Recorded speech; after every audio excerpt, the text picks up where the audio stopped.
Mang Tomas, buksan niyo itong pinto. Sinunay ho ito. Nonoy? Ano nangyari sa iyo, iho? Bakit tuguan ang katawan mo? Mang Tomas, si Cecil ho. Wala na hong mag-ina ko. Pinatay sila. Ano? Sino ang pumatay, Nonoy? Tumawag na tayo ng tulong. Iniwan ko lang sila ng sandali para magtrabaho sa lungsod. Pero pagdating ko, wala na pala akong uuwian. Hindi man lang nakapanganak ang misis ko. Winakuwak ng aswang ang tiyan ni Cecil. Ultimo puso niya nawala. Diyos ko po, ano na itong nangyayari sa San Benito? Nahuli niyo ba ang aswang? Huwag na tayong maglukuhan, Mang Tomas. Isuko mo ng sarili mo. Ikaw ang tik-tik. Alam kong ikaw ang pumatay sa mag-ina ko. Ngayon, pagbabayaran mo rin ang ginawa mo. Mga kasama, sunugin nating buhay si Mang Tomas. Kunin ang bundot, Paggy! Iho! Huwag! Hindi ako aswang! Kakampi niyo ako! Nonoy! Kumalma ka! Sa tandaan ko ni tatay, talagang siya pa ang pinagbintangan mo? Huwag kang sasali rito, Martin. Masyado ka na namang sausawero. Paano kung sa mag-ina mo nangyari ang sinapit ni Cecil? Baka sarili mong ama. Katayin mo rin! Lubayan na lang ninyo ang itay! Nang sa ganon, wala tayong away! Hindi! Hindi ako papayag! Hanggat hindi sumasayad sa lupa ang bitukan ng matandang yan!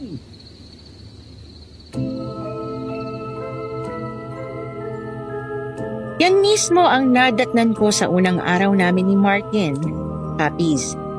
Ang matandang lalaki na hinahabol ng halos 100 mga tao. Siya si Mang Tomas, ang biyenan ko. Buntis ako ngayon at 2 buwan na lang malapit na akong manganak. Abot langit ang naramdaman kong kaba sa mga naririnig ko mula sa loob ng bahay. Wala akong ibang magawa kundi hawakan ng tiyan ko na halos pumutok na sa laki. Kung hindi lang kami napilitang lumipat dahil sa bagong trabaho ni Martin, edi sana komportable ako sa lungsod. Hindi ko yata kakayanin kung sa akin nangyari ang nasabing trahedya. Ako nga po pala si Clara at ito ang kwento ko tungkol sa kumukulong langis dito sa Capiz.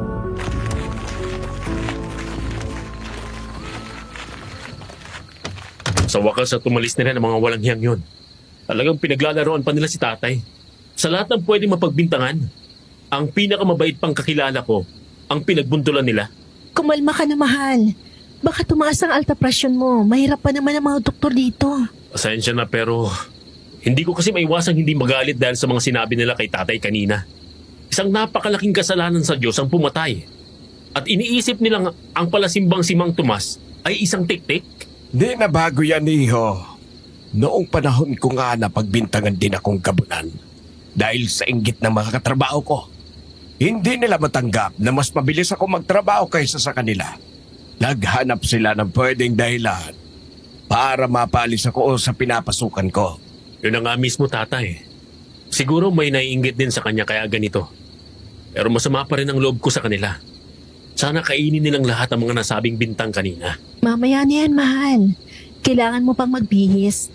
Ngayon ang unang pasok mo sa trabaho, di ba? Ay, oo nga pala. Pero kumain ka muna. Hindi pwedeng walang laman ng tiyan mo. Ikaw din. Baka magutom ka. Tapos mamiss mo ang luto ko. Mahal, kailangan ko nang umalis. Baka malita ko sa unang araw ko. Mahirap nang mapag-initan ni Bossing. Nang bawasan din ang ipon natin, baka kulangin tayo sa panganganak mo. Ang dami mong sinabi. Pumili ka. Kakain ka o kaluluwa mo na lang makakarating sa trabaho. Madali akong kausap, Martin. Eto na po, kakain na. Kung ako sa'yo, iho, susunod na labang ako. Mahirap ng kalaban ng buntis. Baka bumusangot ang bata sa loob ng tiyan niya. Tata naman dapat di na kita sinama dito. E di sino magbabantay sa akin? Aswang o multo? O baka gusto mong sumunod na rin ako sa lola mo? Di ka naman mabiro, Tata. Siyempre, kaya kita sinama dito para may magbabantay kay Jacob Jr. kapag lumabas na siya. Ikaw talaga. Ginawa mo pa akong babysitter ng anak mo. Tingnan natin kung hindi yan sumuko sa akin. Baka siya ang kusang umayaw. O siya nga pala, may bibigay ako sa'yo. Galing pa to sa lola mo. Ano yan, Tata? Hulaan ko. Isang mamahaling kwintas yan tapos pwede kong isang la. O di kaya isang relo na Rolex, tas mamahalin. Sa lahat ng sinabi mo, isa lang ang tama. Kwintas siya, pero hindi mo ito pwedeng isang lang. Wala itong halaga sa mga pawn shop. Buksan mo ang palad mo.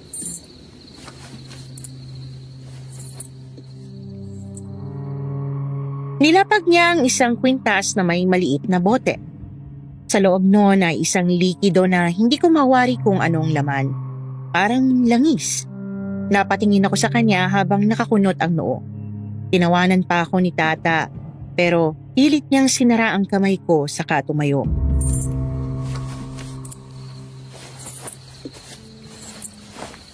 Yan ang ginagamit ng asawa ko noon para masigurado niyang hindi ako aswang. Kumukulo ang laman niyang langis kapag may kakaibang nilalang sa paligid mo. Pangontra din po ba ito? Hindi po. Ang silbi niya lang ay tutulungan kang tukuyin kung sino ang aswang at hindi. Mukhang kakailanganin natin yan dito sa Capiz. Bago mo ako sinama rito, pinaalalahanan ako ng mga kakilala ko sa lungsod na taga rito sa Capiz.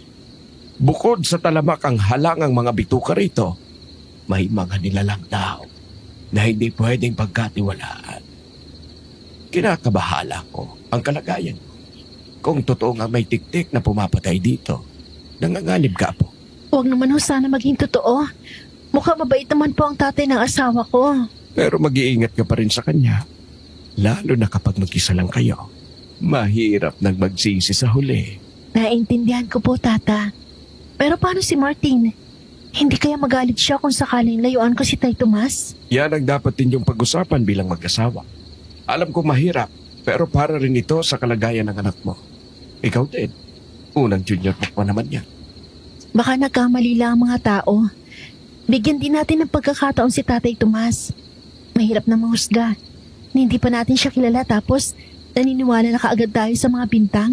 May punto ka, Iha. Pero aminin mo, mas gwapo ako kaysa kay Tomas.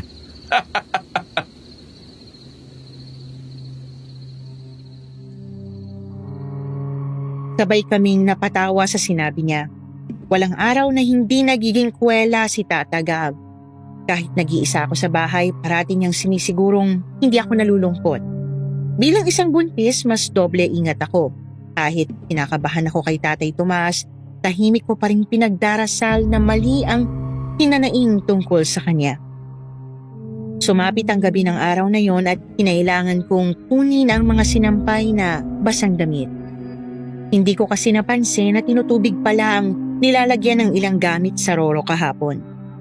Habang iniipon ko sa laundry basket ang mga pantalon, biglang may kakaibang presensya ang bumalot sa akin. Para bang matawa.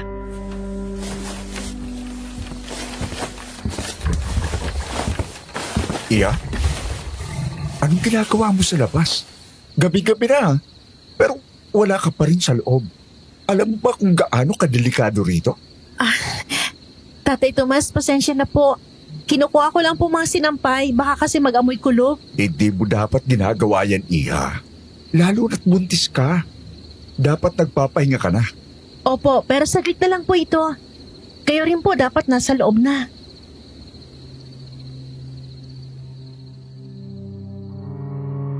Hindi ko alam kung bakit pero kakaiba ang pakiramdam ko sa presensya ni Tatay Tomas. Napansin kong tahimik na tahimik siya pero ang mga mata niya ay parang hindi mapakali. Para bang agad kong naalala ang binigay sa akin ni Tata Gab.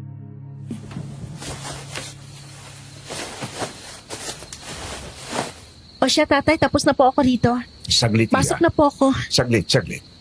Umiiwas ka ba sa akin? Mukhang aligaga ka at nagmamadali. Hindi mo man lang ba ako patutuloyin? Wala naman pong problema sa akin yun, tay. Tara po sa loob. Doon na lang po tayo mag-usap. Salamat, Iha. Tulungan na kita sa daladala mo yan. Mahirap nang magbuhat ng mabibigat ang mga buntis na kagaya mo. Maraming salamat po, tay. Pero may iba po ako. Bakit parang ang lakas niyo pa rin kahit mukhang ang tanda niyo na? Iyan ang isang sikretong hindi ko pwedeng ibunyak. O siya, saan ko tinalagay? At dito na lang po sa tabi ng TV. Oo. Tutupiin ko pa kasi mamaya yan. Siya nga po pala. Ipakilala ko sa inyo tong si Tata Gab. Tata Gab! Tata Gab, nandito si Tay Tomas! Sandali, nagbibihis pa ako. Ikaw na muna kumausap sa kanya. Kaano-ano mo siya ha? Mukhang kasing edad ko lang.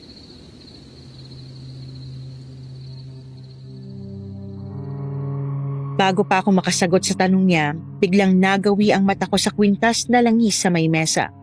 Pumunot ang noo ko ng unti-unti itong pumulo. Pero imbis na ipahalata kay Tatay Tomas ang nakita ko, pasimple kong kinuha ang langis at binulsa ito. Pakiramdam ko masusunog ang balat ko sa init ng kwintas. Isang pilit ng ngiti ang kumurba sa labi ko habang tinatago ang sakit.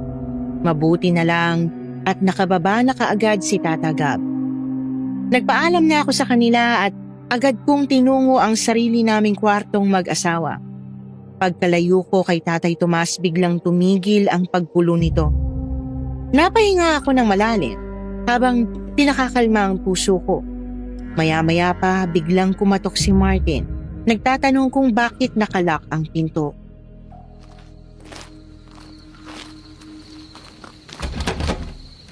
Mahal, bakit naman nakasarado ang pinto? Ayos ka lang ba? Oo, mahal. Ba't naman hindi ako magiging okay, di ba? Halika, pasok ka. Ano yung hawak mo? Gamot ba yan? Ilang beses ko na bang sinabi sa'yo na hindi ka pwedeng uminom basta-basta na mga ganyan habang buntis ka? Paano na lang ang bata mong dinadala? Hindi ko kayang maisapiligro kayong dalawa. Hindi naman to gamot, mahal. Isa pa, bigay to ni Tata Gab para matulungan akong tukuyin kung sino ang aswang at hindi. Ayan na naman tayo sa mga aswang-aswang na yan. May stress ka lang sa kakaisip ng mga ganyan.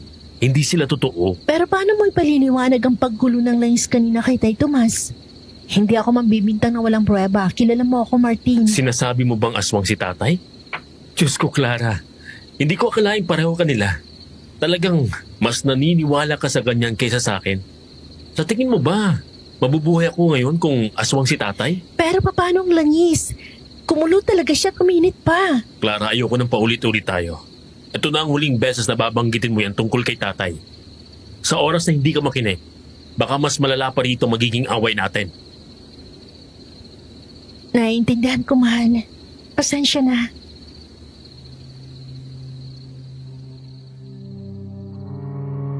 Hanggang sa pagtulog namin walang kibo si Martin. Hindi ko mapigilang malungkot at mapaisip kung sino ang paniniwalaan. Pareho naman sila ni Tata Gab na walang ugaling magsinungaling. Kaya siguradong napakahirap isipin kung sino ang nagsasabi ng totoo. Niyakap ko si Martin sa pagtulog pero hindi siya tumugon. Ganon niya siguro kamahal ang kanyang tatay. Hanggang sa madarang na ako ng antok. Naramdaman ko pa rin ang bigat ng katahimikan sa pagitan naming mag-asawa. Di rin naman ako makapagsalita. Paano ko ipapaliwanag ang gulo sa loob ng isip ko? Habang tahimik akong nagmumuni-muni sa tabi ng kama, isang malak na tunog ng kaluskos sa labas ang umalerto sa akin. Ginising ko kaagad si Martin nang marinig ko ang mahinang ungol ng isang nilalang.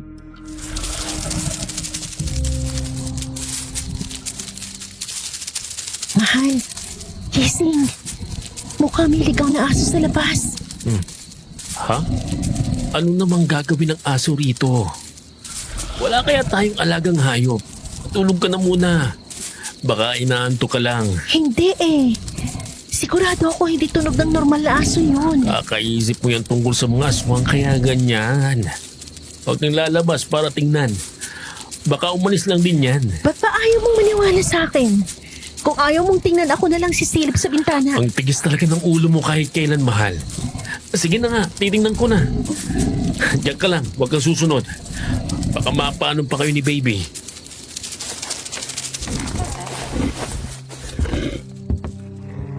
Sa pagbukas ni Martin ng bintana, isang matalim na dila ang bumungad.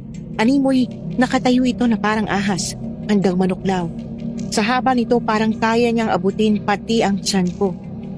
Ako lang naintindihan kung anong klaseng nilalang ang gumagambala sa amin. Isang tiktik.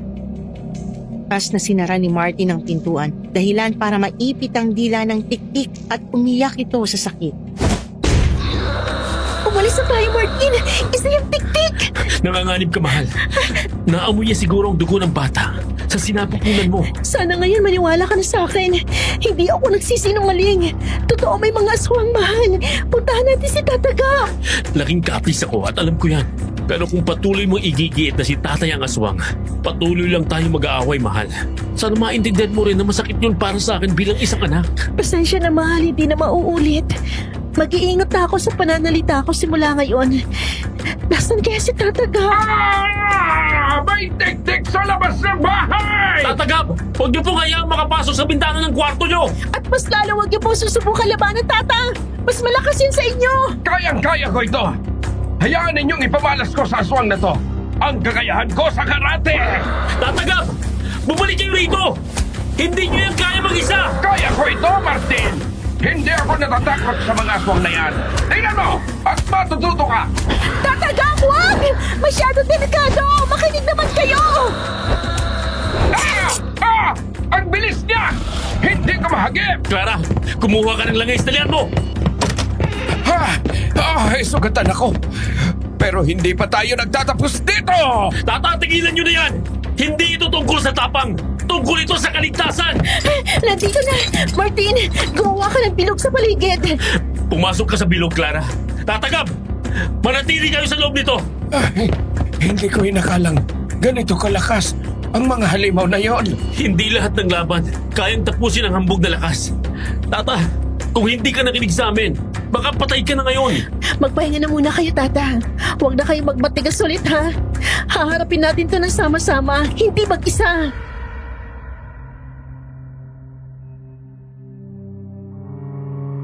Mabuti na lang at kaunting galos lang ang napala ni Tataga. Kung di ba naman kasi matigas ang ulo niya, di sana ligtas siya ngayon. Balisa kaming tatlo na natulog at kahit si Martin ay hindi makapaniwala sa kanyang nakita.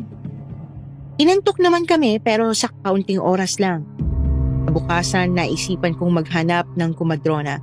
Sakto at may kakilala si Martin kaya hinatid niya ako roon bago siya pumunta ng trabaho.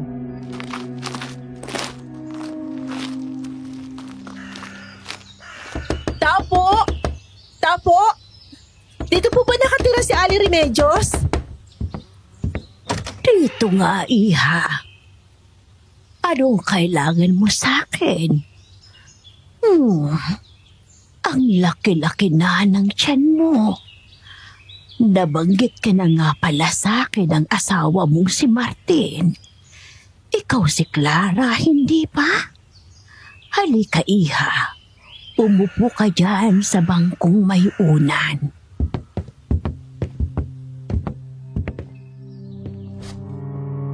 Ang bahay ni Aling Remedios ay puno ng mga luma pero maaliwalas na bagay. Paso ng damong nakatirik sa bintana, larawan ng mahal na birhen sa dingding, at isang maliit na altar na may bulaklak at kandilang patong-patong. Pero sa kabila ng kanyang ngiti, ramdam ko ang kakbang presensya.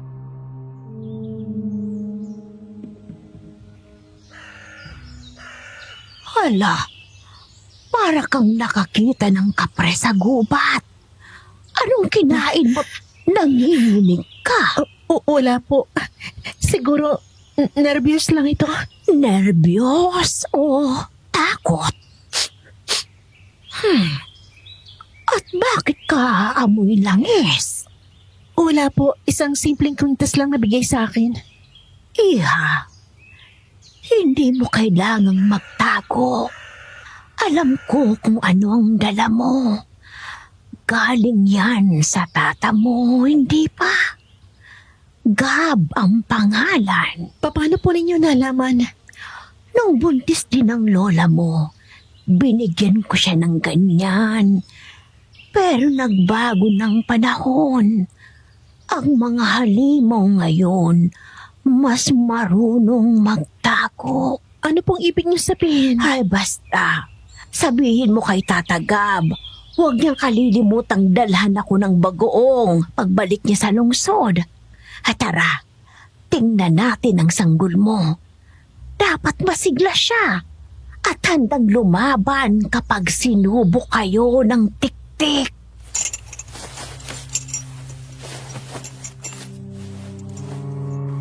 Sa mga sinabi niyang yon, para akong kinain ng lamig. Pero bago pa ako makapagsalita, bigla siyang humagikik at hinila ang stethoscope. Siya lang sa tanang buhay ko ang nakilalang kumadrona na may ganoong gamit. Talaga siyang tunay na doktor kung gumalaw, pero ang pinaka napansin ko sa kanya ay ang kaibang lak at liksi kahit matanda na siya.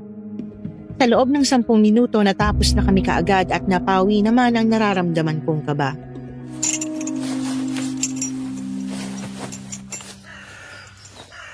Birador lang, iha.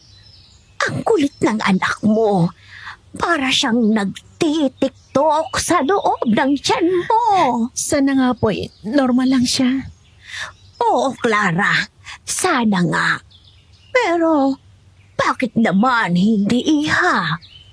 May ininom ka ba o di kaya'y kinain na bawal sa'yo? May epilepsy po kasi ako noon. Kinatatakot kong baka mamano ng bata ang problema kong sakit. Mahirap na pong pati siya mahirapan dahil sa akin. Huwag kang mag-alala, iha. Magiging maayos din ang lahat. Tutulungan ko ang batang gumaling kung sakaling may epilepsy nga siya. Marunong po kayong gumamot? Hindi ba halata, iha, sa mga gamit ko sa bahay? Bata pa lang ako, tinuruan na ako ni tatay kung paano manggamot. Bukod sa pagpapaanak, ito rin ang kinabubuhay ko. Wow! Mukhang marami po kayong pinagkakaabalahan. Hindi po ba kayo napapagod? Sa awa ng Diyos, matikas pa rin naman ako hanggang ngayon. Walang sakit at kayang magpagaling ng iba. Siguro, sugo niya po talaga kayo para tumulong sa kapwa. Siya nga po pala, kailangan ko nang umalis. Magkano po ang check-up? Ay nakong bata ka. Huwag mo nang bayaran. Ako, nakakaya naman po. Pero salamat dahil ipandadagdag ko na lang ito sa ipon naming mag-asawa. Walang anuman, iha. O siya, mauna ka na dahil baka may ibang lakad ka pa. Opo, Aling Remedios. Maraming salamat po ulit.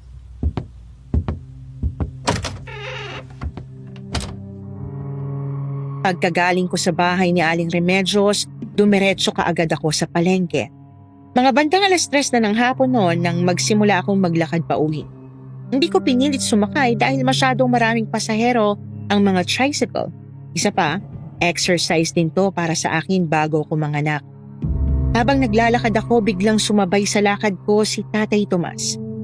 Pilit niyang inaagaw sa akin ang mga bitbit kong gulay.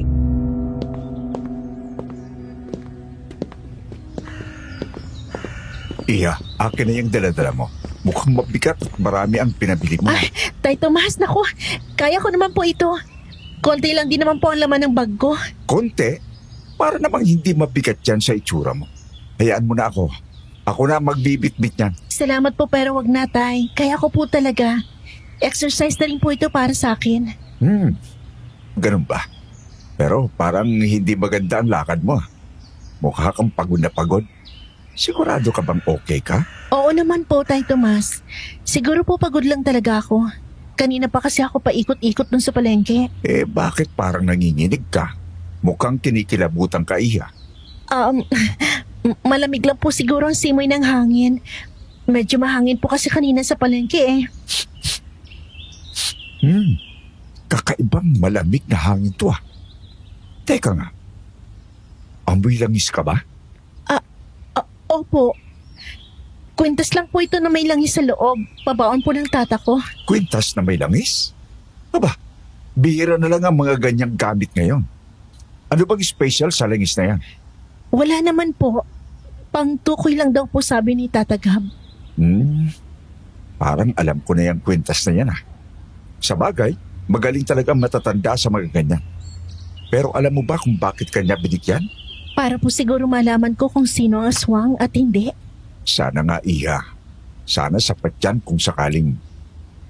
basta. Mag-ingat ka na lang palagi, ha?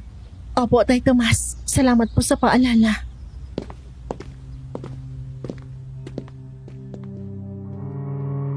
Sinikap kong gawing normal ang boses ko. Kahit na parang gusto nang tumakbo ng mga paa ko. Habang unti-unting bumababa ang araw, sumasabay rin ang pagkulo ng langis sa maliit na bote. Napalunok ako sa kaba habang tinititigan ng matandang parang walang muwang sa mga nangyayari. Napansin niya siguro ang kilos ko at ang langis, kaya ultimo siya napatigil ng sandali sa pagsasalita. Umalik ang takot ko sa tiktik at pati siya nagulat sa pagtigil ko ng lak.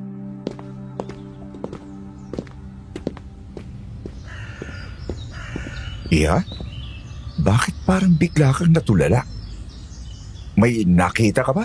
Oh, wala po, Tay Tomas. Nagulat lang po ako sa sinag ng araw. Medyo masakit sa mata. Sigurado ka bang okay ka? Parang hindi maganda ang pakiramdam ko. Mukhang kailangan ko rin na mauna. Opo, Tay Tomas. Huwag po kayong mag-alala. Mauna na po kayo. Kaya ko po ang daan pa uwi. Kung ganon, mauna na nga ako. Pero Clara, huwag kang dadaan sa madilim na bahagi ng kalsada ha. At dumiretso ka kagad sa bahay niyo. Opo, Tay Tomas. Salamat po ulit.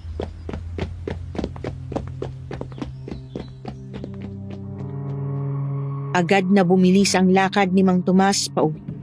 Na para bang may naramdaman din siyang kakaiba sa paligid. Naiwan akong mag-isa sa daan. Habang papalapit ang dilim, mas lalo kong naramdaman ang bigat ng kwintas sa leeg ko. Nang marating ko ang aming bahay, bumukas agad ang pinto at natanaw ko si Tata Gab sa may pintuan. Nakapamaywang siya, tila inaabangan talaga ang pagdating ko.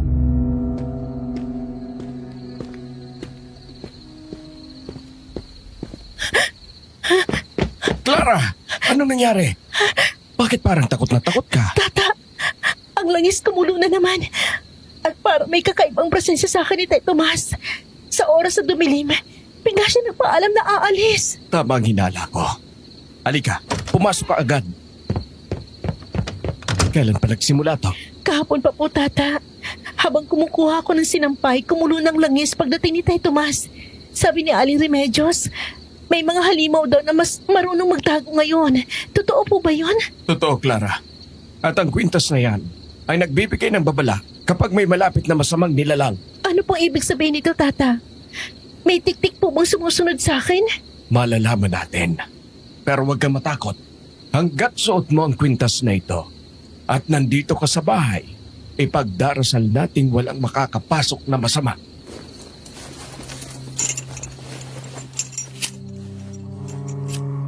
Agad siyang kumuha ng ilang kandila at sinindihan ng mga ito sa paligid ng altar. Pinasok niya rin ang ilang damo mula sa isang supot at inilagay ito sa gilid ng pinto. Habang ginagawa niya ito, ramdam ko ang lumalalang tensyon sa hangin. Hindi ko mawari kung paano ko sasabihin kay Martin ang nangyayari. Magkaaway lang kami.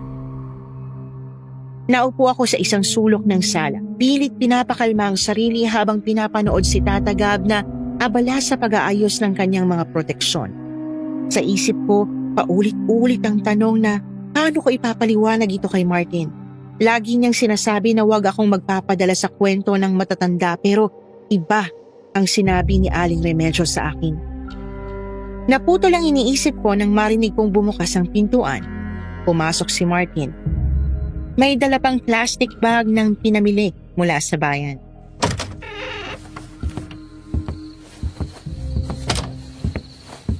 Clara, nandito na ako. Kamusta ka, mahal? Ayos lang ako, Martin. Medyo napagod lang sa pagpunta sa palengke at kay Aling Remedios. Napagod? Bakit parang ang bigat ng mukha mo? May nangyari ba? Wala naman. Pagod lang talaga siguro. Clara, kilala kita. Hindi lang pagod ang itsura mo. May problema ba? May sinabi ba si Aling Remedios? Wala namang problema, mahal eh. Pero may mga bagay siyang nabanggit tungkol sa mga halimaw, Martin. Halimaw? Si Aling Remedios kahit magaling na hilot, mahilig din magkwento ng kung ano-ano. Hindi lahat ng kwento, Martin, ay gawa-gawa lamang. May mga bagay na hindi kayang ipaliwanag ng siyensya. Tata, mahal ko si Clara. Pero hindi ba't mas mabuting huwag siyang takutin? Mas lalo siyang nai-stress dahil sa mga ganyang kwento. Tama nang nakakita tayo ng tiktik kagabi. Ipagdasal na lang nating huwag nang babalik ang nilalang na yon. Martin, hindi ito tungkol sa pananakot. Sabi ni Aling Remedios, ang mga halimaw ngayon mas marunong magtago. Paano kung totoong sinasabi niya? Clara, ilang beses ko bang sasabihin na hindi natin kailangan magpadala sa mga ganyan? Kapag mas lalo silang kinatatakutan, lalo lang silang lalakas. Pero mas mabuti na mag-ingat tayo. Hindi lang to para sa akin, para din sa anak natin. Kung ganon, anong gusto mong gawin ko? Makinig ka sa akin, mahal. Kailangan natin magdoble ingat. Nakasakupan na ni Tata Gabang Tiktik. Sa tingin ko, tama na yung para matakot tayo. Nakita ko kung gaano kalakas ang nilalang na yun. Anumang oras, makakaya niya tayong pasukin at patayin. Walang puso mga kagaya nila. Kasalanan kong lahat ng to. Kung hindi ako nagpasilaw sa pera, hindi sana komportable tayo sa Maynila. Ito sigurong dahilan kung bakit mataas ang sweldo rito sa San Benito. Dahil sa tiktik, nagsialisa ng mga empleyado. Wala kang kasalanan, mahal. Ginawa mo lang kung anong sa tingin mo ang tama. Isa pa, hindi ba't gusto mo rin tulungan si Tay Tomas? Oo, mahal. Salamat. Pero bilang isang lalaki, ako dapat ang promotekta sa inyo. Hayaan mo. Bukas na bukas, pupunta ako sa albularyo at bibili ng mga pangontra. Yan ang Martin na kilala ko. Matapang at hindi basta-basta sumusuko. Buti naman at nagkakaintindihan na kayong mag-asawa. Siya nga pala, may naglilibot dito at nag-aalok kung pwede raw ba tayong pumunta sa sayawan o di kaya sa perya. Piyesta ho ba rito? Ang sabi ng kapitano, gusto niyo bang pumunta? Siguradong marami namang tao roon at matatakot ang tiktik na gumambala. Ikaw ba, mahal? Kung gusto mo, pwede naman tayong tatlo na pumunta. Hindi kaya mas delikado kung gagala tayo ng gabi? Buntis pa naman ako at mainit ang dugo sa akin ng tiktik. Apo, mas delikado kung dito lang tayo. Nakita mo kung anong nangyari kagabi. Halos hindi ko kayanin ang lakas ng aswang na yon. Sa matao, hindi niya magagawang umaligid dahil takot sila sa atin kapag marami tayo. Kung ganun mas paiging ang pumunta tayo. Para naman hindi puro stress ang napapala natin dito sa San Benito. Mahirap nang kumulubot ang mukha ni Junior.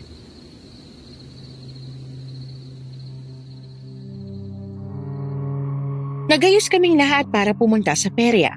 Mabuti na lang at may sasakyan kami kaya hindi mahirap ang pagpunta sa bayan. Gusto sana naming isama si Tatay Tomas pero hindi namin ito mahagilap sa kanyang bahay. Nakailang katok at hug na rin si Martin pero hindi niya talaga mahanap ang ama. Sabi pa ng kapitbahay nito, umaalis daw ito tuwing gabi at malapit ng mag-umaga kung bumalik. Ang kaba sa dibdib ko ay mas lalong lumala. Kahit pilit kong takbuhan, unti-unting nabubuo ang mga pirasong nagtuturo na aswang nga si Tatay Tomas.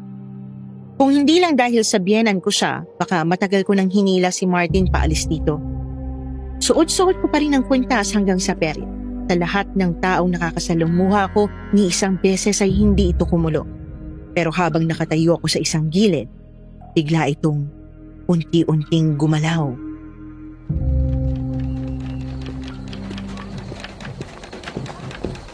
Nandito yata si Tay Tomas. Clara, Iya, bakit nandito ka sa gilid at nagmumukmuk? Tingnan mo sila Martin at Gab. Grabe magkatuwaan sa mga palaro. Hindi ka ba nainggit sa kanila? Okay lang po ako dito, Tay Tomas. Medyo masikip lang sa loob. Mas maaliwanas dito. O sa bagay, pero dapat nag-enjoy ka rin. Lalo na't alam mo na, parating na yung anak mo. Opo. Iniisip ko nga po kung paano magiging maayos ang lahat. Ngayong may tiktik kami nakasagupa. Nako, huwag mo nang masyadong alalahanin yan. Sigurado akong magiging malusog at ligtas kayo ng apo ko. Opo, sana nga po. Clara, Apo, hinahanap ka ni Martin. Napansin kong hindi ka sumama sa amin. Tatagab, gusto ko lang po ng konting hangin. Pero okay lang po ako. Ayos ka nga ba talaga? Parang ang tahimik ninyo ni Tomas. Wala, Gab. Nag-uusap lang kami. Pinapayuhan ko lang ang manugang ko. Alam mo na, may panibagong responsibilidad na siya ngayon. Kumukulo ang langis, Clara. Sumama ka na sa akin. Siya, Tomas. Kailangan na naming umalis. Pupuntahan namin si Martin dahil itong si Clara ay mukhang pagod na. Teka, Gab. Umiiwas ba kayo sa akin? Nakalata kong parang ayaw niyo na akong makita o makausap. Si Martin lang ang nangangahas na makisalamuha sa akin. Pati kayo rin ba? Iniisip niyong aswang ako? Paanong hindi ka namin paghihinalaan? Kumukulo ang langis tuwing malapit ka kay Clara. Kung gusto mong makalapit sa apo ko, magsabi ka muna ng totoo, Tomas. Tara na, Clara.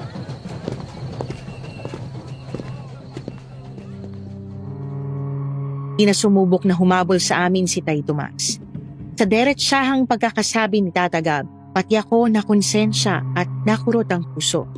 Baka pati si Martin magalit din kapag nabanggit yon sa kanya. Pagkarating namin sa kinaroroonan niya, masayang-masaya siyang nakikipag-usap kay Aling Remedios. Mukhang kalagayan ng bata sa sinapupunan ko ang paksa nila.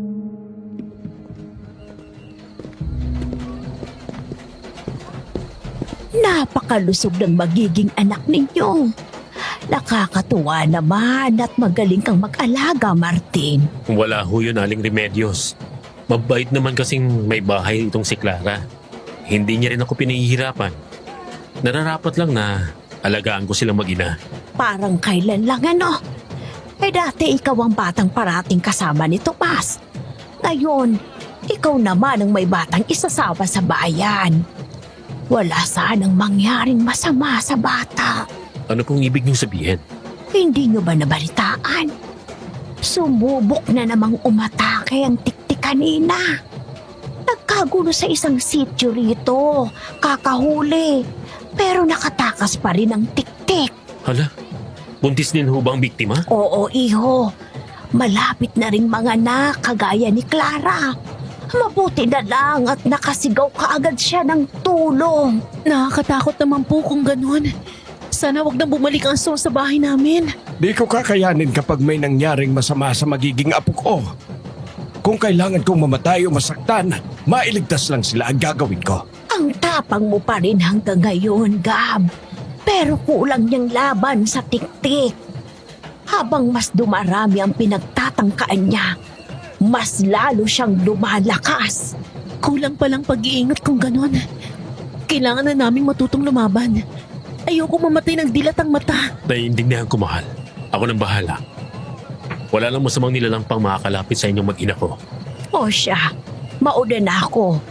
Kakausapin ko pa si Tomas tungkol sa hiniram niya sa akin pera. Hiniram na pera ni tatay?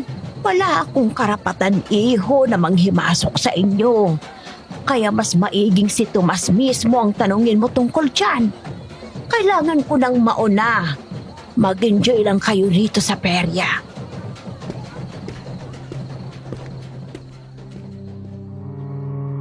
Buong gabing nakakunot ang noo ni Martin pagkarinig lang ng sinabi ni Aling Remedios. Hindi rin siya makausap ng maayos at panay lingon-lingon lang sa mga dumaraang tao. Hinihintay niya yatang matsyempohan si Tay Tomas. Nang mapagod na siyang mag-antay sa perya, napagpasyahan naming dumiretso na lang sa bahay ni tatay. Alak niya yatang kausapin ito tungkol sa perang sinasabi ni Aling Remedios. Pagkarating namin, galit na kumatok kaagad si Martin. Bumungad naman ang pagod na kanyang ama.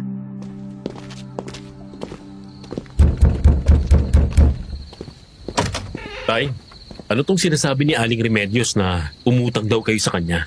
Nalulungan naman ba kayo sa sugal? Pasensya na, anak. Nalulungkot na naman kasi ako. Kaya bumalik ako sa pasugalan. Naubos lahat ng pera ko at nabaon pa ako sa utang. Hindi ko sinasadyang magasta lahat ang pinapadala mo sa akin. Pangako, ibabalik ko lahat kahit sa kahuli-hulihang sentimo. Tay naman eh. Akala ko ba tapos na kayo sa pagsusugal?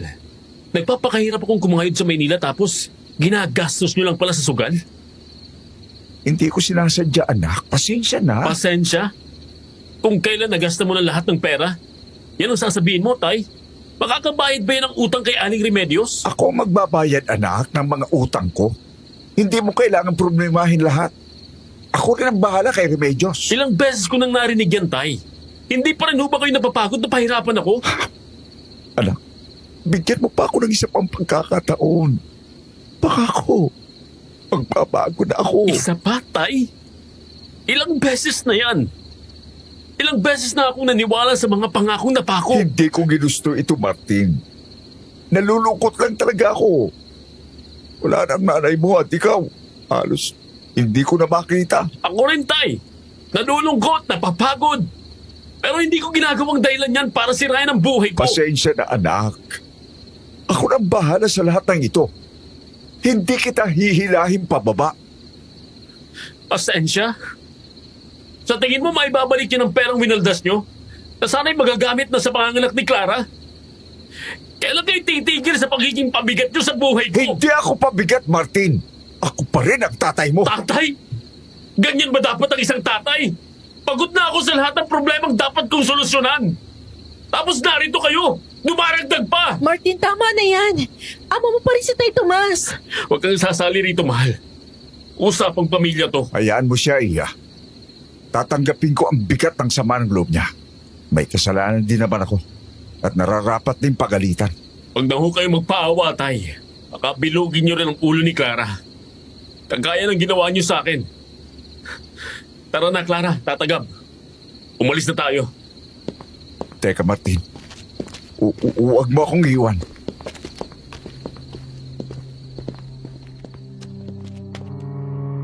Kaming lahat ng tahimik. Ni isa sa amin wala yatang balak umimik dahil sa bigat ng nangyari. Kahit ako, hindi alam kung anong dapat maging reaksyon sa ginawa ni Tay Tomas. Gustuhin ko man siyang lapitan pero natatakot pa rin ako. Nakatulog naman kami ng mahimbing pero kinagabihan pa lang. Ramdam ko na ang kakaibang hilab sa aking tiyan. Maagang umalis si Martin kinabukasan. Iniwan niya akong nagpapahinga dahil medyo masama na ang pakiramdam ko. Hindi ko inasahang lalala ito ng ganito. Pagdating ng tanghali, nagsimulang maghilab ang tiyan ko sa hindi maintindihang paraan. Pakiramdam ko sinisipa ng malakas ang loob ko. Hindi na ako makakilos ng maayos at nagsisimula na rin akong pawisan ng malamig.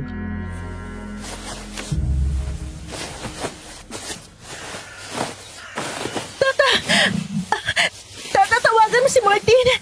Masakit na masakit ang tiyan ko. Tata! Naku, Clara. Hintay ka lang, apo. Tatawagin ko siya ngayon din.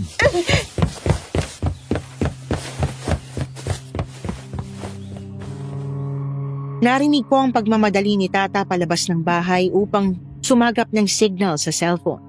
Naiwan akong nakahiga. Init na habol ang hininga habang pinapahid ang pawis sa noo ko. Maya-maya narinig ko ang yabag nila sa labas. Iniwan yata ni Martin ang kanyang trabaho, mapuntahan lang ako. Tapos madapa siya kakatakbo papunta sa loob ng kwarto.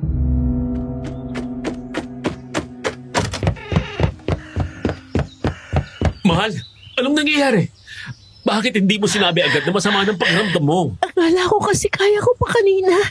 Pero ngayon, sobrang sakit, Martin. Anong nangyayari, Clara? Anak, anong gagawin natin? Tay, kung hindi nyo ginasta ang pera namin, may pambabayad sana tayo sa ospital ngayon. Ano na lang ang gagawin namin? Anak, huwag na tayong magturuan ngayon. Dali natin si Clara sa ospital. Ako ang bahala sa pamasahe. Pamasahe? Pagkatapos, paano bayad sa doktor, Tay? Kasama rin ba yan sa pangako niyong babayaran? Mahal, tama na. Huwag na kayong mag-away. Martin, mas importante kalagayan ni Clara ngayon kaysa sa kung ano paman. Ayusin ninyo yung away ninyo pagkatapos sa gumaling ni Clara. Sige, Tay. Kayo nang bahala sa tricycle. Tata, tulungan mo akong buhatin si Clara. Ako na bahala, anak. Tatawag na ako ng tricycle.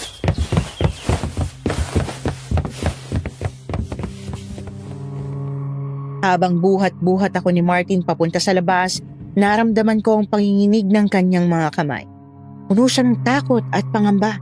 Pero sa likod ng lahat ng yun, ramdam ko ang pagmamahal niya. Pagdating namin sa ospital, nagmadali si Martin na magpatulong sa isang nurse para mailipat ako sa isang stretcher. Halos hindi niya ako mabitiwan. Paulit-ulit niyang sinasabi sa kanila na bilisan ang pagkilos. Si Mang Tomas at Tata Gab naman ay nananatiling nasa tabi. Nag-aalala pero tahimik.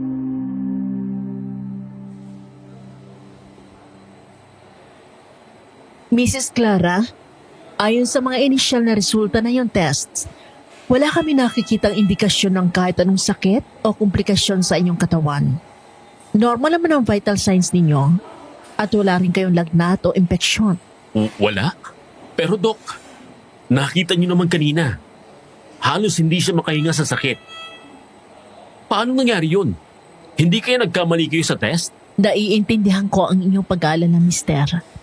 Pero sinuri namin siya ng mabuti. Posibleng ang naramdaman niya ay sanhi lamang ng stress o ibang bagay na hindi pisikal. Kung gusto ninyo, maaari namin i-refer si Mrs. sa ibang espesyalista para sa mas malalimang pagsusuri. Stress? Hindi ko alam kung anong iisipin. Pero Dok, talagang parang may sumisipa sa loob ko kanina. Hindi ito basta stress lang. Baka naman. Hindi lahat ng sakit na nararamdaman natin nagmumula sa katawan. May mga bagay na hindi kayang ipaliwanag ng medisina po. Anong ibig mong sabihin, Tata? Kung wala silang makita rito sa ospital, baka dapat nating subukan ng ibang paraan. Kay Aling Remedios, sa kabilang baryo, ipagdasal nating hindi ito kulam o di kaya'y barang.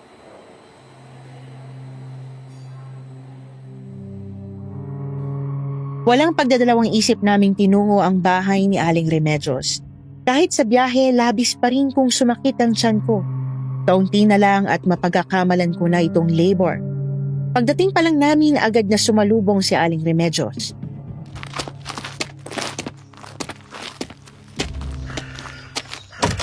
Pasok kayo. Ilagay niyo siya sa bangko. May kakaibang enerhiya sa'yo, Clara. Anong eksaktong nararamdaman mo bago sumakit ang tiyan mo? Parang may pumipilipit sa loob ko. Tapos bigla may malamig na hangin na dumaan. Hindi ko maintindihan. Pero parang may sumisipa sa akin mula sa loob. Remedios, di pa pwedeng simpleng sakit lang to. Baka naman napagod o may nakain lang ng masama si Clara. Tomas, matagal mo na akong kilala. Alam mong hindi ko hahaluan ng haka-haka ang ganito. May dala si Clara na hindi pangkaraniwan. Dala? Ano pong ibig niyong sabihin? Ang tiktik ay may kakayahang magdala ng sakit sa mga gusto nitong biktimahin.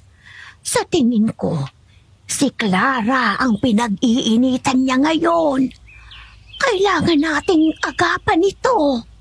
Clara, gagawa ako ng isang gamot na makakatulong para mawala ang epekto ng anumang masamang enerhiya dala ng tiktik.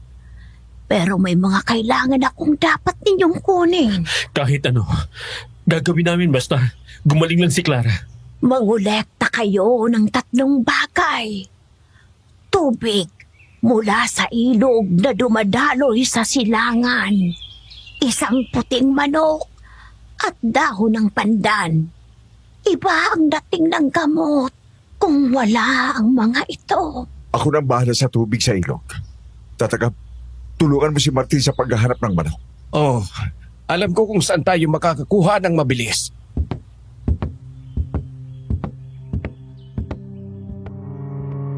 Habang nag-aayos sila, si Aling Remedios ay abalang naghahanda ng mga gamit. Dinampot niya ang isang maliit na mangkok na gawa sa kahoy at sinimulang maglatag ng mga halaman at pulbos na hindi ko kilala.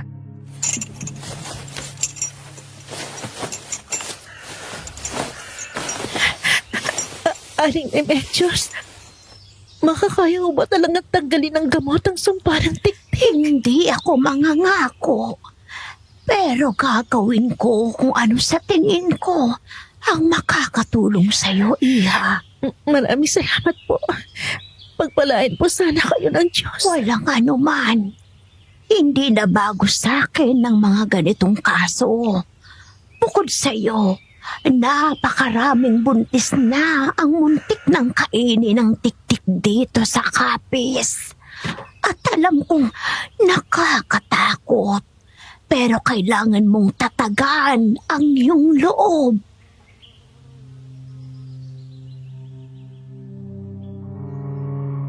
Habang nagsasalita siya, bigla kong naalala ang kwintas ko. Nawawala ito at wala sa leeg ko. Tinapa ko na rin ang aking bulsa pero wala talaga. Napansin ni Aling Remedios ang pagiging aligaga ko at napatanong ito.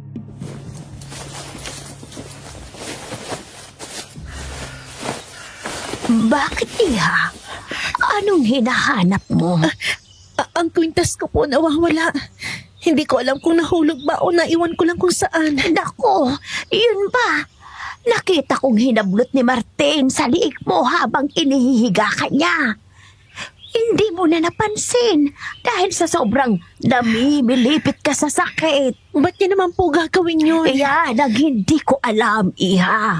Mas maiging pag-usapan niyo yan bilang mag-asawa.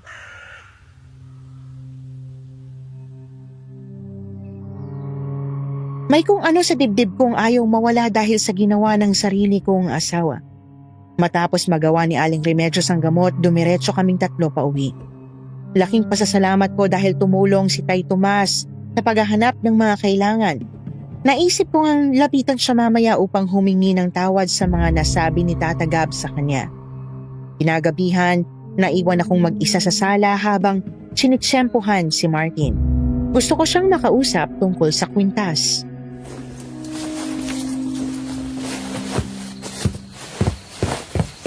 Martin, tapatin mo nga ako. Ikaw ba ang nagtanggal ng kwintas na langis sa leeg ko? Clara, huwag mo sana simulan mag-isip ng kung ano-ano. Alam mo namang, kapakanan mo lang din ang gusto ko. Sabihin mong totoo. Ikaw ba ang nagtanggal sa leeg ko? Sagutin mo ako, Martin. Oo, ako nga.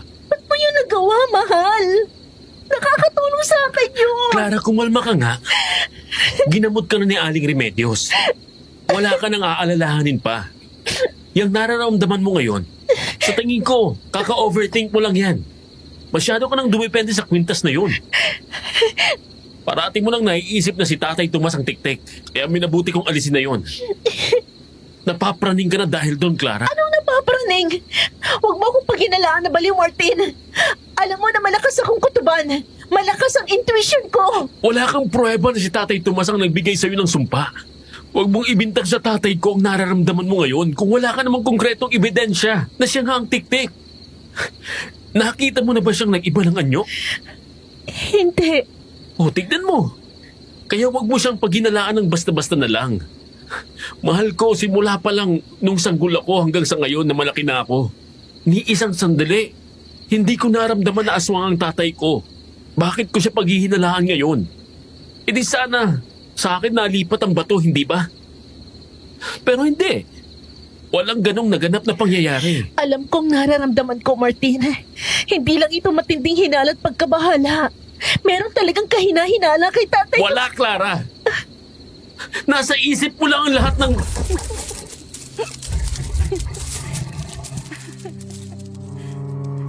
Habang nagtatalo kami ni Martin, may bigla kaming narinig na mahinang pagtawa galing sa bandang labas ng bubungan.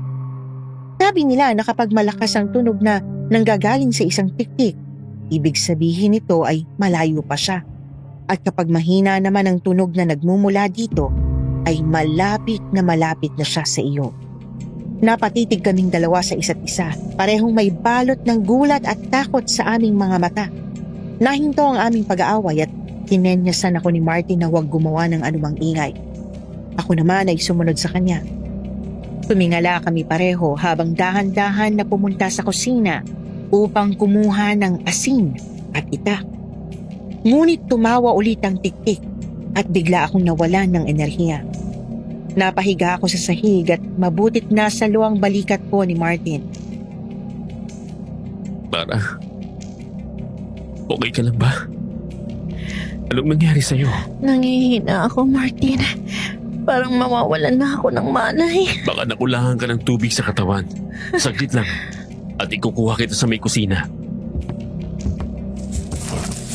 Anong ingay? Tay! Tatagap! Tulong! Clara! Martin! Nandito na siya. Nandito na ang tiktik! Nasaan si Tatay Tomas? Iho, hindi ko alam kung nasaan siya. Sinabi niya lang na may kukunin siya sa labas ng bahay. Matapos nun, bigla ko na rin narinig ang mahinang tunog ng tawa ng isang tiktik. Clara, ibig ba sabihin nito ay... Kakasabi mo lang sa akin na huwag paghinalaan ng tatay mo. Pero Clara, iba na to. Parang napapaisip na rin ako na ito nga ay isang posibilidad. Patawad, mahal ko. Hindi kita kaagad pinaniwalaan. Ilang beses mo na sa akin to sinabi. Sadyang matigas lang ang ulo ko. Martin, mahal. Alam ko mahirap maniwalaan ang kutob ko. At marahil tatay mo siya. At lumaki ka na kapiling niya kaya ayaw mo maniwala. Naiintindihan ko ang pinanggagalingan mo. Mahal mo pa rin ba ako, Clara? Ngayong naalaman na natin na may lahi akong aswang? Patawad, Clara. Hindi ko sinasadya na mangyari ito sa buhay mo. Patawad. Martin, kahit saan ka pa galing, mamahalin at mamahalin pa rin kita. Pinakitaan mo ako ng kabutihan at ikaw lang ang lalaki na kilala ko ng tapat at may malinis na intensyon sa akin. Kaya nagustuhan kita kaagad noon. Hindi mo pinagdamot ang sarili mo sa akin. Kahit sinabi ko na wala kang pag-asa sa umpisa, hindi mo ako sinukuan. Lalo na tuwing ako ay nagkakaproblema. Parati mo akong tinutulungan at inaalala ang aking kapakanan. Dahil dyan, Martin, hindi rin kita susukuan. Pagsubok natin itong magkatuwang at sabay natin itong haharapin. Clara, mahal na mahal kita. Tapos na ba kayong dalawa magdrama? Kung tapos na, pwede pang tulungan ninyo kung patayin ang halimaw na nakakapit sa bubungan natin. Handa ka na bang harapin si Tay Tomas, mahal ko? Kung meron pa siyang katitig na ulirat at makakausap pa siya habang nasa ibang anyo, pakikinggan ko ang kanyang rason.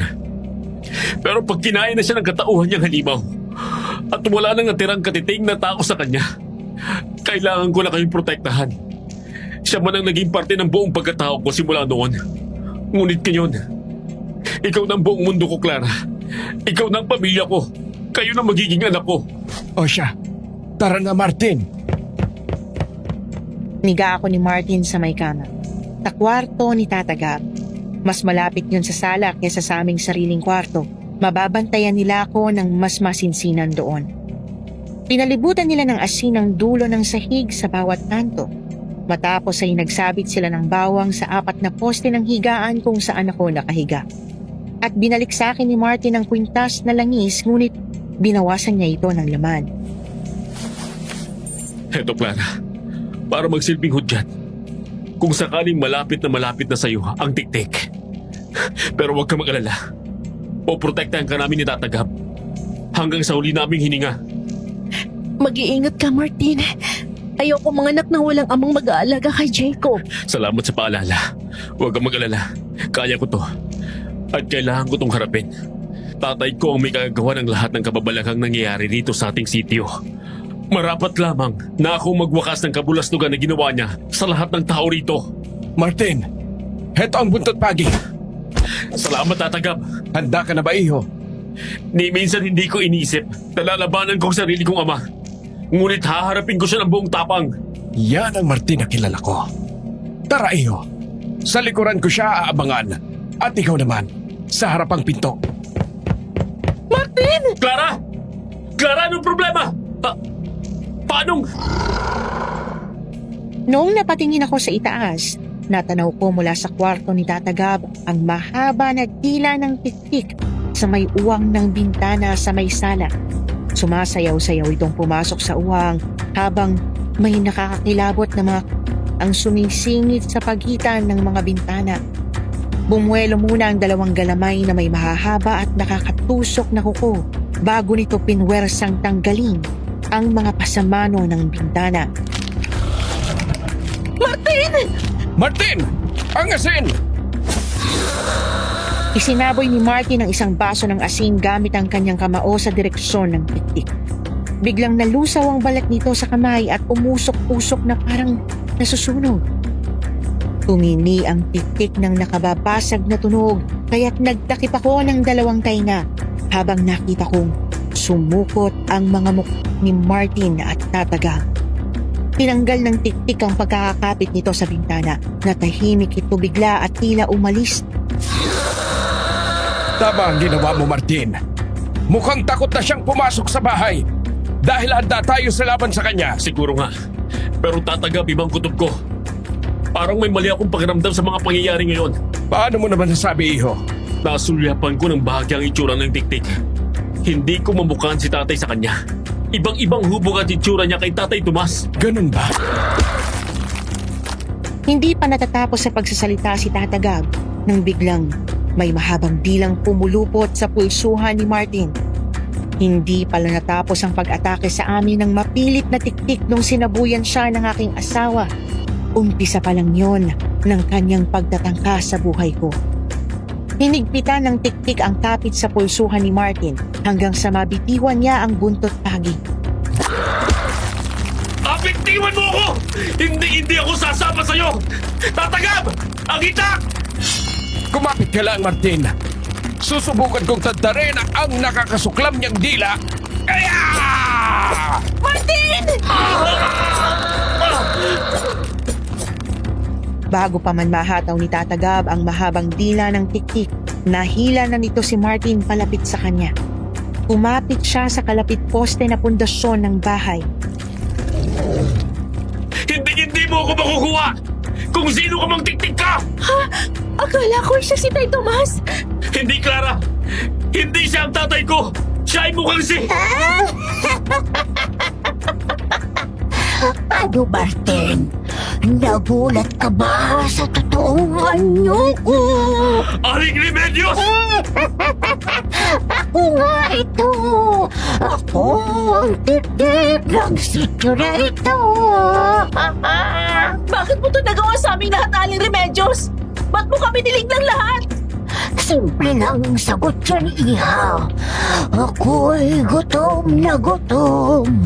Nung bata pa lang ako, ay pinagkalta na ako ng tadhana. Ginawa na ako ng kalikasan na ganito. Isang aswang. Sa tingin niyo ba na binigyan ako ng tadhanang makapili ng aking kapalaran?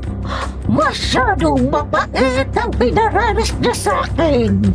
Bata pa lang ako, gusto ko nang pumawala sa magulang ko dahil alam ko, ako ang pagsasalinan nila ng bato. Tumakas ako sa gubat at nagtago sa bundok. Ngunit nahanap pa rin nila ako. Doon na nila ako sinalina ng bato at tuluyan akong naging tiktik.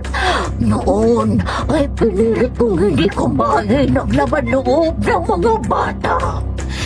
Tinimpi ko, tiniis ko, minahal ko pa nga ang mga tao. Ngunit hindi pala nila ako mahal. Tuwing malalaman nila ang tunay kong pagkatao, kaya hindi ko na tinakasan ang tawag ng laman sa akin. Kailangan kong mabuhay at yan ang naputyog sa akin na mamasukang pumadrona. Mabilis lang ang buhay ng tao at saka dumarami-rami na kayo rito sa mundo at sinisira ang natural naming tirahan. Tama lang na mabawas-bawasan kayo rito dahil paninira lamang ang tangi niyong alam, mga hunghang. Nagkakamali po kayo, Aling Remedios. Kahit sabihin na natin may kasamaan ng mundo dahil sa gawain ng mga tao, may pag-asa pa rin ang aming lahi na magbago tuwing may sinisilang kada henerasyon. Parati may pag-asa sa puso namin. Naggagawa ng tama mga kabataang sinisilang sa mundo. Tama si Clara Remedios. Huwag mong gawing dahilan ng pagpatay sa mga inosenteng bata. Kailangan ka naming patayin. Dahil banta ang mga katulad mo sa buhay! Ang sakit sa ulo! Itigil mo na yung pagsumpong mo, Aling Remedios! Ang dami niyong sinabi! Isa lang naman ang inyong pinupunto! At dahil dyan, Papatayin ko kayo lahat dito! Lahat! Inisa-isa kami ni Aling Remedios na labanan. Inuna niya si Tata Gab. Siya ang may hawak ng itak. Ngunit dahil mas malakas si Aling Remedios bilang tiktik, hindi na nakaporma ng maayos si Tata. Bigla na lamang siyang inihagi sa dingding ni Aling Remedios gamit ang kanyang nakakakilabot na kamay na may matatalas na kuko. Tatagap! Tatagap! Ano, Clara? Akala ko ba ay malakas pa ang iyong tata? Kayo talagang mga tao. Masyado kayong matapang. Wala naman kayong binakbak. Ngayon, okay na ang anak mo, Clara. Uunahin ko na siyang kainin dahil kuting-kutin ang hila ko sa malasa at sariwang laman.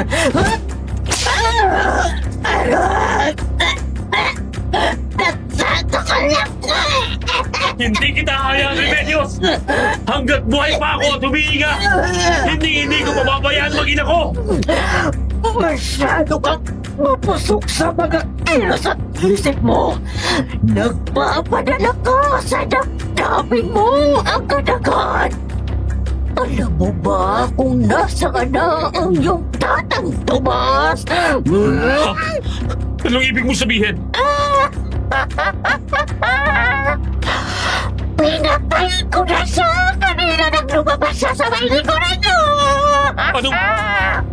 Anong sinabi mo? Bakit? Sa tingin mo, hindi pa siya bumabalik dito sa loob ng bahay? Sa tingin mo ba, natagalan lang siyang asikasuhin ng mga manok niya?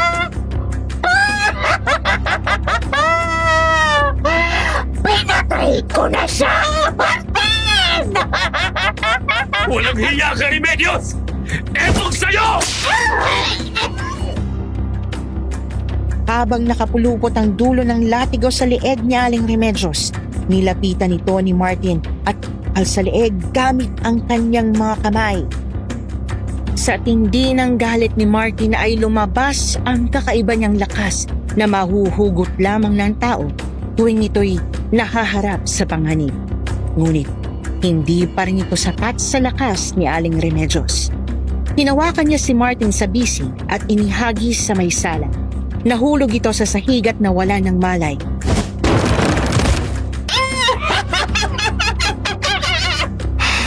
Isusunod na kita, Clara. At ang masarap mong anak sa iyong sinapupunan.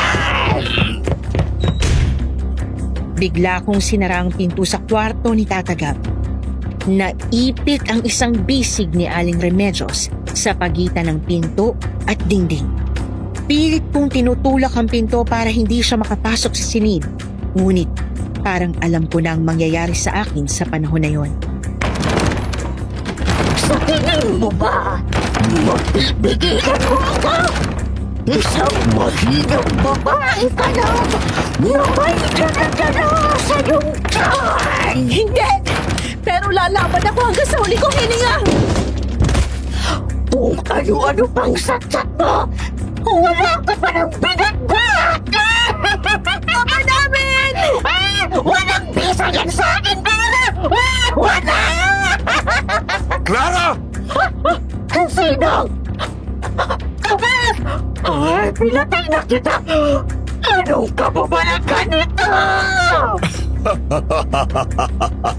Hindi mo ako lubos na kilala Remedios? Kita ng dalawa kong mata kung paano ka nakahandusay na dugan sa may labasan.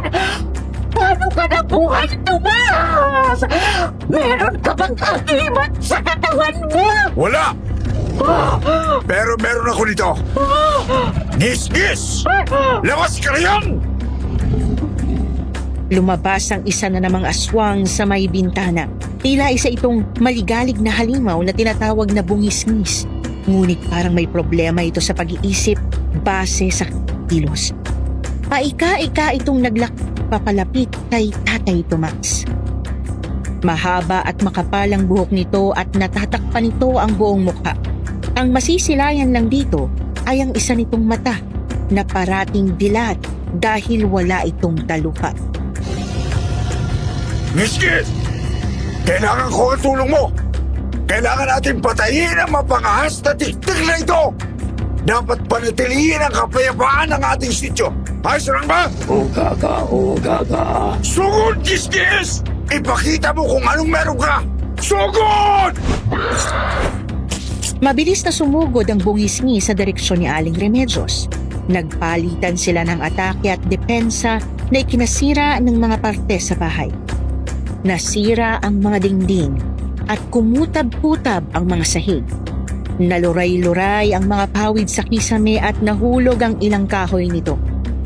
Tinulungan ni Tay Tomas na puksain si Aling Remedios kasama ng kanyang bungisngis. At dahil natumbasan ng lakas ni Ngisngis ang kay Aling Remedios, malaya at matagumpay na nahataw ni Tay Tomas ng buntot pagi si Aling Remedios. Sugatang-sugatan ang masamang tiktik na gumulo sa kapayapaan ng Capiz. Hindi na ito makatayo at pawang naghihingalo na sa sahig. May isinaling kang parte ng buhay na nasa bungis na yan.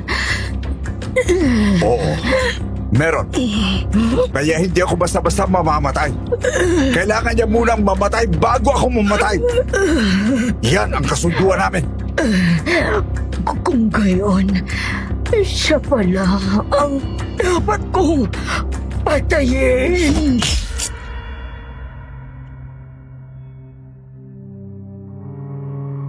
Sa isang iglap, tinusok ni Aling Remedios ang puso ni Ngisngis gamit ang dulo ng kanyang dila. Kaagad naman si Ngisngis binawian ng buhay. Namatay na si Aling Remedios dala ng kanyang mga malalalim na sugat. Napahilata naman si Tay Tomas dahil hindi pa lubusang naghilom ang kanyang sugat sa bituka. Lumapit ako sa tabi niya at sinaluko ang likod at ulo niya sa aking mga bisi.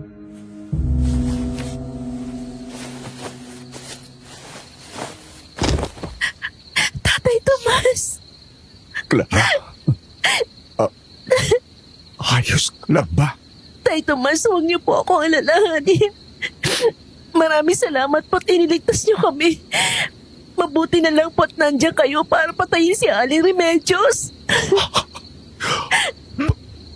Parte na kayo ng pamilya ko. Kaya marapat lamang na protektahan ko kayo. Humihingi po ako ng tawad dahil pinagbintangan po kita na ikaw ang pumapatay ng tik-tik dito sa baryo natin. Oh, wala yung Clara. Ako ang dapat tumigil ng tawad. At inilihim ko sa inyo si Ngisngis. Matagal ko nang natagpuan si Ngisngis sa may sapa malapit sa bahay na to. Nakita ko siyang duguan at naghihingalo. Noong mga panahon yun, tuliro ang aking isipan. Hindi ako makakain at makatulog dahil namatay ang nanay ni Martin. Naawa siguro ako kay Ngisngis kaya binigyan ko siya ng isa pang pagkakataong mabuhay sa mundong ito. At hindi ako nagsisi sa naging desisyon ko. Kahit ipagtamuyan ako ng mga tao rito. Siya rin ang dahilan kung bakit kumukulo ang langis tuwing gabi. Parati kong kasama si Ngisngis kapag sumasapit na ang takip silim.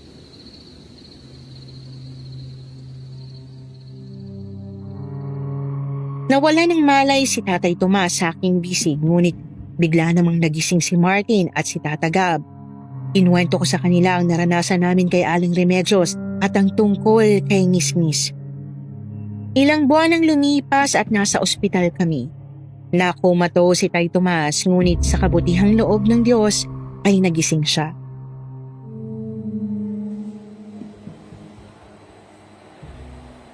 Oh, mahal ko. Nag-abala ka pa talaga.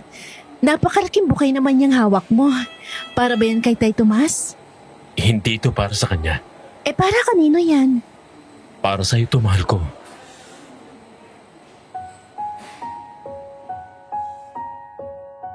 Lumuhod sa harapan ko si Martin at may binuklat na kahon na may laman na singsing.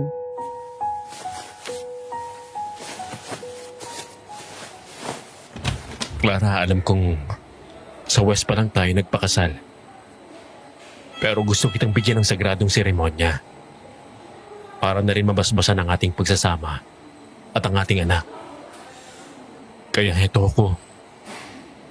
Humihiling muli sa'yo na tanggapin mo ang alok kong kasal. Will you marry me, Clara? Paano ba yan, Martin? Malaki pa ang tiyan ko. Paano mo ako ihaharap sa altar ng Diyos? Aray! Ang tiyan ko! Bakit? Anong problema? Meron na naman bang tiktik sa sityo natin? Hindi, mahal ko. Pumutok ng panubigan ko. Naku! Hala! Nurse! Tulong! Aray! Tulungan niyo kami!